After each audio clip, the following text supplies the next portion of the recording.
بسم اللہ الرحمن الرحیم۔ السلام علیکم ورحمۃ اللہ وبرکاتہ۔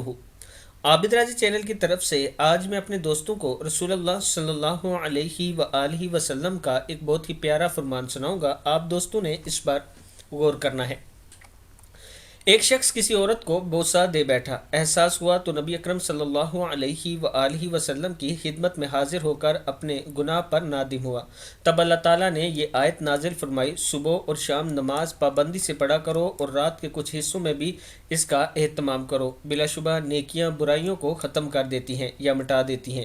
اس شخص نے عرض کی، اے اللہ کے رسول صلی اللہ علیہ وآلہ وسلم، یہ حکم خاص میرے لیے ہے؟ آپ صلی اللہ علیہ وآلہ وسلم نے فرمایا، نہیں بلکہ میری ساری امت کے لیے ہے۔ صحیح بخاری کی حدیث ہے۔